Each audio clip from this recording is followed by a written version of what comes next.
এই মুহূর্তে যে ছবিটা দেখতে পাচ্ছেন আরামবাগের পল্লীশ্রী এলাকায় যুব মোর্চার রাজ্য সভাপতির নেতৃত্বে কিন্তু পথ অবরোধ চলছে, সেই ছবি আমরা সরাসরি লাইভ দেখাচ্ছি, দেখতেই পাচ্ছেন। বিজেপির রাজ্য সভাপতির যুব মোর্চার রাজ্য সভাপতি ইন্দ্রনীল খাঁয়ের নেতৃত্বে কিন্তু পথ অবরোধ চলছে, সরাসরি আমরা লাইভ দেখাচ্ছি, দেখতেই পাচ্ছেন সেই ছবি। মিছিল চলছে, মিছিল, এই ছবি আমরা সরাসরি লাইভ দেখাচ্ছি, দেখতেই পাচ্ছেন আরামবাগের পল্লীশ্রী এলাকা থেকে সেই ছবি দেখতেই পাচ্ছেন। প্রচুর পরিমাণে বৃষ্টি হয়েছে, একদম রাস্তায় কিন্তু জল দাঁড়িয়ে গেছে, তখন সেই মুহূর্তে কিন্তু মিছিল শুরু হয়েছে আরামবাগ সাংগঠনিক জেলা কার্যালয় থেকে। সেই মিছিল শুরু হয়েছে, মশাল মিছিল, কসবা কাণ্ডের দোষীদের শাস্তির দাবিতে সেই মিছিল, সরাসরি আপনাদের লাইভ দেখাচ্ছি, দেখতেই পাচ্ছেন,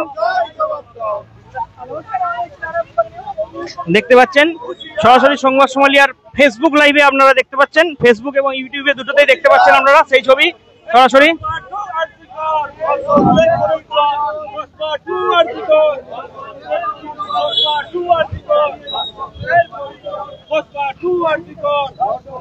এখানে কিন্তু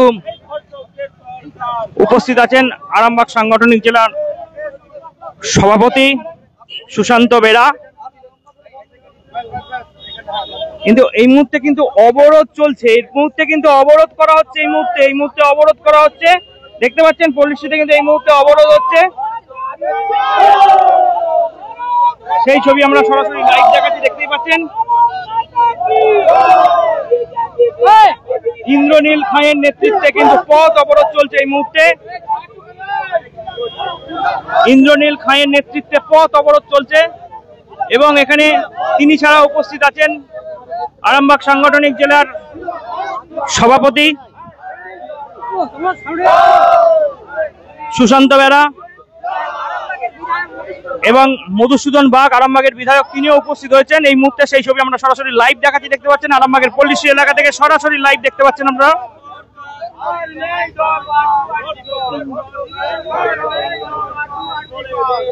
দেখতে পাচ্ছেন এখানে কিন্তু এখানে আরামবাগের বিরোধী দলের কাউন্সিলর বিশ্বজিৎ ঘোষও আছেন উপস্থিত, এবং এখানে আরামবাগ পৌর মণ্ডলের সভাপতি সুমন তিওয়ারি, আরামবাগ সাংগঠনিক জেলার প্রাক্তন যুব মোর্চার সভাপতি অরিন্দম পাল সহ একাধিক নেতা নেত্রীরা উপস্থিত আছেন। ইন্দ্রনীল খাঁয়ের নেতৃত্বে কিন্তু পথ অবরোধ চলছে কসবা কাণ্ডের দোষীদের শাস্তির দাবিতে, যে ধর্ষণ কাণ্ড হয়েছে তার শাস্তির দাবিতে।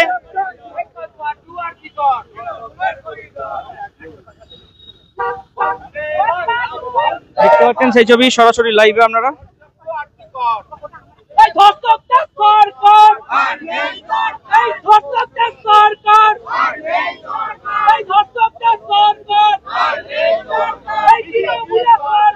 দেখাচ্ছি অবরোধ কিন্তু হচ্ছে, এই কিছুক্ষণ আগে কিন্তু আরামবাগে বৃষ্টি থেমেছে, তার বৃষ্টি থামার পরেই কিন্তু আরামবাগ সাংগঠনিক জেলা যে বিজেপি দৌলতপুরের কার্যালয় থেকে একদম মিছিল করে আরামবাগ পল্লীশ্রী এলাকাতে পথ অবরোধ চলছে এই মুহূর্তে, সরাসরি লাইভ দেখাচ্ছি আপনাদের সরাসরি। এবং ইন্দ্রনীল খাঁ তিনি হাতে দেখতেই পাচ্ছেন যে মশাল নিয়ে আছেন, সেই ছবি আমরা সরাসরি লাইভ দেখাচ্ছি। যুব মোর্চার সভাপতি ইন্দ্রনীল খাঁ,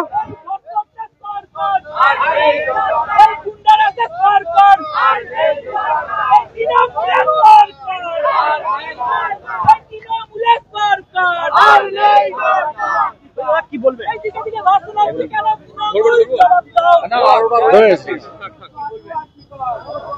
যেভাবে আরজিকর কাণ্ডের পরে আবার খাস কলকাতার বুকে কসবা ল কলেজে তৃণমূলের নেতারা বন্ধ করে ইউনিয়ন রুম থেকে টেনে হিঁচড়ে গার্ড রুমে নিয়ে গিয়ে একজন পড়ুয়াকে, একজন কলেজ ছাত্রীকে ধর্ষণ করছে, যে অডাসিটি, যে দুঃসাহস দেখাচ্ছে, এই দুঃসাহস পাচ্ছে কোথা থেকে? কে দিচ্ছে? রাজ্যের মুখ্যমন্ত্রী মমতা বন্দ্যোপাধ্যায়, রাজ্যের পুলিশ মন্ত্রী মমতা বন্দ্যোপাধ্যায়, রাজ্যের স্বরাষ্ট্রমন্ত্রী মমতা বন্দ্যোপাধ্যায়, তার দলের নেতারা গিয়ে ধর্ষণ করে বেড়াচ্ছে। এতদিন ধরে গরিব মানুষের রেশনের চাল চুরি করতো, ডাল চুরি করতো, কয়লা চুরি করতো, চাকরি চুরি করে যেত আমাদের তরুণ যুব সম্প্রদায়ের থেকে, আর বাচ্চাদের মিড ডে মিলের খাবার চুরি করে নিয়ে নিত, তাতে তাদের পেট ভরছে না। এখন তারা গিয়ে ধর্ষণ করে বেড়াচ্ছে, তৃণমূল নেতারা গিয়ে গিয়ে কলেজে কলেজে ধর্ষণ করছে। আরজিকর কাণ্ডে এই গণ আন্দোলনের পরেও এত দুঃসাহস পেল কোথা থেকে? আসলে রাজ্যের শাসক দল এবং রাজ্যের যিনি প্রধান মমতা বন্দ্যোপাধ্যায়, যিনি তৃণমূল কংগ্রেসেরও প্রধান, তিনি বারবার করে এই যে তৃণমূলের যে সিন্ডিকেট মাফিয়া রাজ, যেটা দিনের পর দিন ধরে পশ্চিমবঙ্গের বিভিন্ন কলেজে রয়েছে, বহাল তবিয়তে তারা অ্যাডমিশনের সিন্ডিকেট চালায়, পাস ফেলের র্যাকেট চালায়, কোটি কোটি টাকার লেনদেনে ভর্তি কেনা বেচা করে, সিট কেনা বেচা করে, এই মাফিয়া রাজ চালিয়ে যাচ্ছে। স্টুডেন্ট ইউনিয়ন ইলেকশন বন্ধ করে শুধু তৃণমূলের নেতা মন্ত্রীগুলোকে দিয়ে তাদের সব পৃষ্ঠপোষকতা করে তারাই গভর্নিং বডিতে তাদেরকেই বসিয়ে আবার স্টুডেন্ট ইউনিয়ন তৃণমূলের নেতাদের বসিয়ে, যারা দিনের বেলা সিন্ডিকেট করে অ্যাডমিশনের কাটমানি খায় আর রাতের অন্ধকারে মেয়েদেরকে ধর্ষণ করে। মমতা বন্দ্যোপাধ্যায় সব জানে, তারপরেও দিনের পর দিন ধরে তিনি স্টুডেন্টস ইউনিয়ন ছাত্র সংসদ নির্বাচন করছেন না, যার জন্য কিন্তু একের পর এক আমাদের নারীদের ধর্ষিত হতে হচ্ছে। একের পর এক কলেজে ছোট ছোট ছেলেদেরকে র্যাগিং এর চক্করে তাদেরকে প্রাণ হারাতে পর্যন্ত হয়েছে, এবং যাদবপুর ইউনিভার্সিটিতে পর্যন্ত এরকম ঘটনা ঘটেছে এর আগে। এবং আরজিকর মেডিকেল কলেজ, মানে RG Kar medical college, Kasba law college, আর ওদিকে যাদবপুর ইউনিভার্সিটির মতন একটা প্রিমিয়ার ইনস্টিটিউশন, কোন জায়গায় আমাদের ছাত্রছাত্রীরা সুরক্ষিত নয়। এবং দিনের পর দিন একের পর এক ঘটনা ঘটে যাচ্ছে। একবার ঘটনা ঘটে তারপরে দ্বিতীয়বার যাতে না হয় তার জন্য পর্যাপ্ত পরিমাণে সেখানে অবজারভেশন দরকার, সেখানে পর্যাপ্ত পরিমাণে পুলিশি করা নজরদারি দরকার। সেই সব না করে মমতা বন্দ্যোপাধ্যায় সরকার বারবার করে তার যে মাফিয়া আছে, এই তৃণমূলের মাফিয়া, কাটমানি মাফিয়া, তাদেরকে সুরক্ষা দিয়েছে। এর আগেও দেখেছি। আর উল্টে যারা সোচ্চার হয়েছে আরজিকর কাণ্ডে, তাদের পেছনে পুলিশ লেলিয়ে দিয়েছে, তাদেরকে বিভিন্ন পানিশমেন্ট পোস্টিং করেছেন, বিভিন্ন ভাবে পুলিশদের দিয়ে তারা হ্যারাসমেন্ট করাচ্ছেন, মেডিকেল কাউন্সিল থেকে শুরু করে স্বাস্থ্য দপ্তরদের দিয়ে তাদের পানিশমেন্ট ট্রান্সফার করাচ্ছেন। এই জন্যই কিন্তু এই ধর্ষকরা এত দুঃসাহস পাচ্ছে। এই জন্য এই দুঃসাহসের মেন যিনি উৎস, তা হলো মমতা বন্দ্যোপাধ্যায়ের সরকার। আপনি ভাবুন না, কলকাতার মধ্যে এটা হচ্ছে, সামনে কসবা থানা, এবং সেখানে তৃণমূল নেতা, সে ওখানকার প্রেসিডেন্ট ছিল এবং এখনো অঘোষিত প্রেসিডেন্ট, সে করছে তার সাগরেদদের নিয়ে, সেখানে গার্ড রেখেছে, এবং তাকে আবার আমাদের ছেলে মেয়েদেরকে চাকরি দিতে পারে না, অথচ এদেরকে এক্সট্রা চাকরি দিয়ে দেয়, কন্ট্রাকচুয়াল ইরেগুলার সব চাকরি দিয়ে বেড়াচ্ছে তৃণমূলের নেতাদেরকে, আর আমাদের যখন সরকারি কর্মচারীদেরকে দিয়ে দেয় না। আর যারা শিক্ষক, তাদের থেকে চাকরি চুরি করে নিয়ে এই সব ধর্ষকদেরকে তারা চাকরি দিয়ে বেড়াচ্ছে। যারা চাকরি করবে দিনের বেলায়, কিচ্ছু চাকরি তো করে না, দিনের বেলায় দাদাগিরি করে, আর রাতের অন্ধকারে মেয়েদেরকে ধর্ষণ করে বেড়ায়। এগুলো সব তৃণমূলের নেতারা এক একটা কলেজে, এবং খাস কলকাতার বুকে যদি এটা হয়, তো পশ্চিমবঙ্গের বিভিন্ন প্রান্তে, সে আরামবাগে হোক বা মালদাতে হোক বা মুর্শিদাবাদে বা কুচবিহারে, সেখানে আমাদের মেয়েদের অবস্থা কি আছে সেটা একবার ভাবুন। 19 সালের পর নির্বাচন বন্ধ করেছে তো মমতা বন্দ্যোপাধ্যায়, তিনি ইচ্ছা করে বন্ধ করেছেন। নির্বাচন যদি বন্ধ না করেন তাহলে অ্যাডমিশনের এই কাটমানি চলবে কি করে? অ্যাডমিশন মাফিয়া, এই কলেজে যে এইসব মনোজিতের মতন ছেলেরা মাফিয়া চালায়, তৃণমূলের হয়ে মাফিয়া চালায়, দিনের বেলায় এরা মাফিয়া রাজ করে। ভর্তি কে হবে কে হবে না, কত কাটমানি দিলে ভর্তি হবে, 50,000-এ জিওগ্রাফি, 1 লক্ষতে পলিটিক্যাল সায়েন্স, এরকম সব রেট বাধা ধরা আছে। বিভিন্ন কলেজে এইভাবে এরকম একটার পর একটা মনোজিত রয়েছে। এটা পশ্চিমবঙ্গের প্রত্যেক কলেজে তৃণমূল চালাচ্ছে, বকলমে তাদের কাটমানি পয়সা তুলছে, আর রাতের অন্ধকারে এই ছেলেগুলো গিয়ে আমাদের মেয়েদের ধর্ষণ করছে বা ফার্স্ট ইয়ার ছাত্রদেরকে র্যাগিং করে তাদেরকে মেরে দিচ্ছে।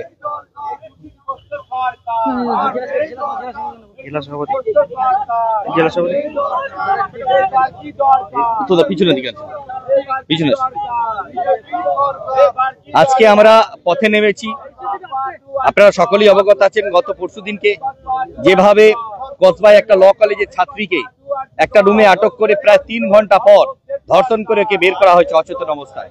আপনারা এটা সকলেই জানেন, যেভাবে মমতা বন্দ্যোপাধ্যায়ের সরকার একের পর এক নারী ধর্ষণের ঘটনা ঘটিয়ে চলেছে এই রাজ্যে, তার কোনো প্রতিকার নেই, কোনো প্রতিবাদ নেই, কোনোভাবেই কোনো কিছুই ভাবেই নারীদের সুরক্ষা দিতে উনি ব্যর্থ। উনি মুখ্যমন্ত্রী, উনি স্বরাষ্ট্রমন্ত্রী, উনি পুলিশ মন্ত্রী, উনি সব ডিপার্টমেন্টের সামলান, কিন্তু উনি নারীদের সুরক্ষা দিতে পারেন না। সারা পশ্চিমবঙ্গ জুড়ে বিভিন্ন জায়গায় এইরকম গণধর্ষণের ঘটনা ঘটিয়ে চলেছে অহরহ। এই যে ঘটনা ঘটছে এরই প্রতিবাদে আজকে আমরা পথে নেমেছি। আমরা সাধারণ মানুষকে জানাতে চাই, এই মমতা বন্দ্যোপাধ্যায় সরকার যেখানে তিনি একজন নারী হয়ে নারীদের সুরক্ষা দিতে পারছেন না, যেখানে নারীরা অবহেলিত হয়ে আছেন, যেখানে নারীরা একটা জায়গায় শিক্ষার জায়গায় গেছে, সেখান থেকেই এইরকম ভাবে ধর্ষিত হয়ে ফিরে আসতে হয়েছে। আপনারা জানেন কিছুদিন আগে অভয়াকাণ্ডে যে ঘটনা ঘটেছে তার প্রতিবাদে আমরা লড়াই করেছি। আমরা জানিয়েছি যে ভবিষ্যতে এই ধরনের ঘটনা না ঘটে। তারপরে পরেই ঠিক আমাদের কালীগঞ্জে তমন্নাকে হত্যা করা হলো, তারপরেই আবার এখানে ধর্ষণ হলো। এইভাবে দিনে দিনে পশ্চিমবঙ্গে যেভাবে চলছে, যেভাবে স্বৈরাচার চলছে, যেভাবে নারী নির্যাতন চলছে, এখানে মানুষের বসবাসের অযোগ্য হয়ে পড়েছে। এই বাংলা থেকে অবিলম্বে মমতা বন্দ্যোপাধ্যায়ের বরখাস্ত দরকার, অবিলম্বে মমতা বন্দ্যোপাধ্যায়ের পদত্যাগ দরকার। তা নাহলে এই বাংলাকে বাঁচানো যাবে না, তা নাহলে এই বাংলার আর আমাদের মা বোনেদের বাঁচানো যাবে না। সমস্ত দুষ্কৃতীরা বিভিন্ন জায়গায় আশ্রয়স্থল করে, আর এই ঘটনার পরিপ্রেক্ষিতে সারা বাংলা জুড়ে একটা তোলপাড় চলছে। পুরো নারী সমাজ জাগ্রত হয়ে গেছে।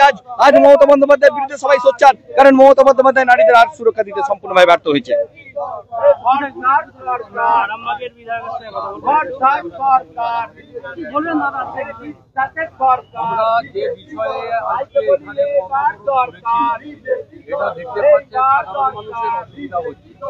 সাধারণ মানুষের কাছে আমাদের বার্তা যে পশ্চিমবঙ্গে সুশাসন প্রতিষ্ঠিত করতে হলে, একটা দুর্নীতিমুক্ত স্বচ্ছ প্রশাসন উপহার দিতে হলে সেটা একমাত্র ভারতীয় জনতা পার্টির পক্ষেই সম্ভব।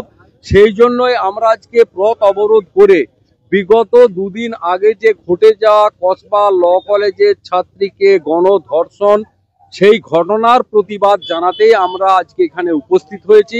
আজকে শিক্ষকের চাকরির নিরাপত্তা নেই, আজকে হাসপাতালে একজন ডাক্তার তার নিরাপত্তা নেই, একজন ল কলেজের ছাত্রী সে পড়াশোনা করতে গেছে তার নিরাপত্তা নেই, গ্রামের একটি শিশু তমন্না সে খেলাধুলা করছিল 12-14 বছর বয়স হবে, তার নিরাপত্তা নেই, যে বম বন্দুক কিচ্ছু জানে না শেখেনি তার নিরাপত্তা নেই, হরগোবিন্দ দাস, চন্দন দাস এরা একমাত্র সনাতন ধর্ম অবলম্বন করে বলে খুন হতে হয়। এই যে উত্তরে দার্জিলিং থেকে আমার দক্ষিণ 24 পরগনার কাকদ্বীপ, আপনার রাঢ়বঙ্গ থেকে আপনার বাংলাদেশের নদিয়া পর্যন্ত সারা জেলা জুড়ে দিনের পর দিন মানুষের উপর যে অমানবিক অত্যাচার এবং নৃশংসভাবে মানুষকে খুন করা, সনাতনীদের দেবতার বিগ্রহ ভেঙে ফেলা, তুলসী মন্দির ভেঙে ফেলা, পুজো অর্চনায় বাধা দেয়া, সরস্বতী পুজো করতে বাধা দেয়া, দুর্গা পুজো করতে বাধা দেয়া, এইভাবে এই একটা সরকার যে সম্পূর্ণভাবে জেহাদিদের নিয়ন্ত্রণ করে, জেহাদিদের দ্বারা নিয়ন্ত্রিত, জিহাদিদের একটা মুক্তাঞ্চল এই রাজ্যটা মুক্তাঞ্চলে পরিণত হয়েছে।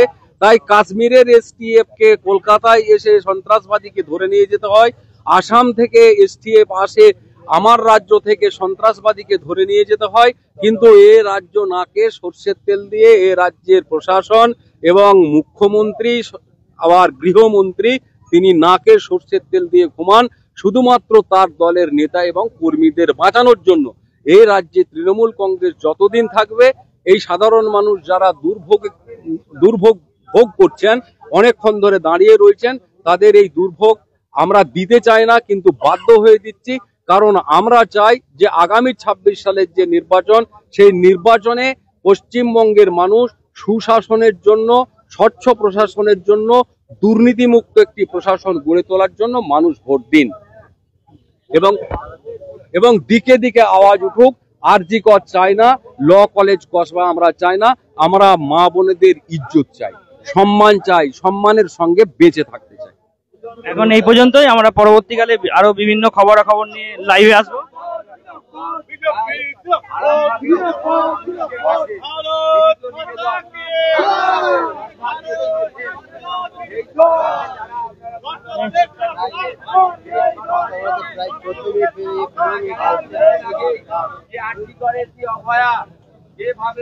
এখন এই পর্যন্তই, পরবর্তীকালে আমরা বিভিন্ন খবরাখবর নিয়ে আবার লাইভে আসবো। শীততাপ নিয়ন্ত্রিত অত্যাধুনিক রেস্টুরেন্ট ময়ূখ রেস্টুরেন্ট। এখানে পাবেন চাইনিজ, পোলাও, বিরিয়ানি, তন্দুরি সহ সমস্ত রকম খাবার। এছাড়াও কাস্টমারদের সুবিধার্থে হোম ডেলিভারির বিশেষ ব্যবস্থা রয়েছে। পাশাপাশি যে কোনো অনুষ্ঠানের জন্য ভাড়া দেওয়া হয়। আমাদের ঠিকানা খানাকুল হেলান সংলগ্ন তিলক চক।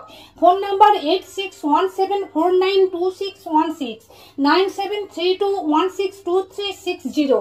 সেরা খাবারের স্বাদ পেতে আজই আসুন ময়ূখ রেস্টুরেন্টে।